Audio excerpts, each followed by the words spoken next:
Hi, I'm John Rampton with Search Engine Journal, here with Alan Bleiweiss from Alan Bleiweiss Consulting. How's it going? All right, John. Yeah? I see your posts, I see your articles. You talk a lot about auditing sites, massive audits. I'm a site owner. What should I be paying attention to when I'm going about this? Or, you know, what shouldn't I take lightly? Okay, so the first concept is a lot of people don't realize how important audits are regardless of the state of your website. Yeah. All too often people will wait until the wheels come off before they realize we need an audit. Yeah. You don't want to wait until everything falls apart. No. Whether it's an algorithmic hit, Yep. a manual penalty, or a penguin type penalty, right? Yeah. So an audit is invaluable now. Yeah. It's just a reality. The next concept that's just as important, though, is there's a lot of information out there about individual signals for SEO. You got to have good page titles. You got to have good content organization. Yeah.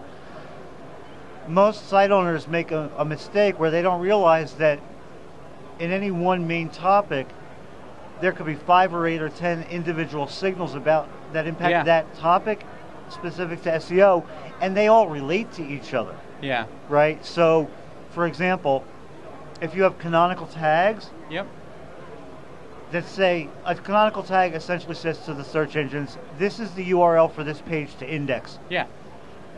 I find a lot of clients have some pages in their site that have a canonical tag, but also have a Meta Robots no index tag. Yeah. Those are conflicting signals. Yeah, those won't exactly help you out.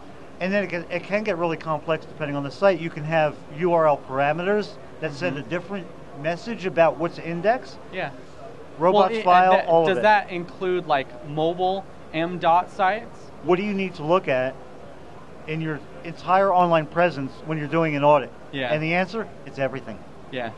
It doesn't mean you spend 500 hours doing an audit. You need to be able to have enough of an understanding to look for patterns. Yep. Right? Yeah. In a sampling, but it needs to be a big enough sampling so you don't miss things. But now, everything's a factor. What's a big enough sampling? What time span or what amount of clicks? What would you say is a good sample? Just like everything else when it comes to an audit, the answer is it depends. Yeah. Okay? If you have a 500-page website, you can look at every page. Yeah. Right? If you have a 10,000-page website, you might want to look at it in an audit, but you could probably figure out patterns if it's a template-driven site by only looking at 500 or 1,000 pages out of 10,000, right? Okay. I did an audit last week for a 400 million page site, okay? Biggest site I've ever audited. I did not look at 400 million pages. What? Really? No? I did a Screaming Frog crawl of 25,000. Okay.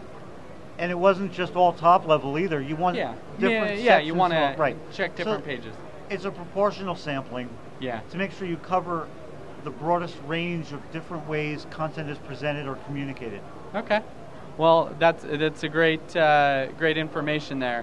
Where can people read? I know you've written a lot about this and detailed out. Where can people find out more information? Right.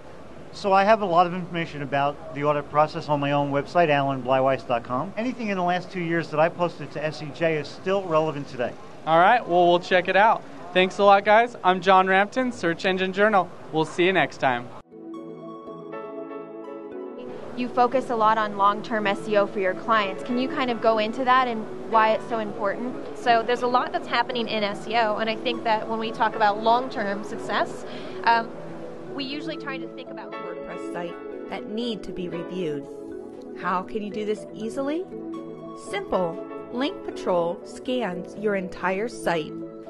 Link Patrol gives you a breakdown of all the authors, domains, and anchor text associated with your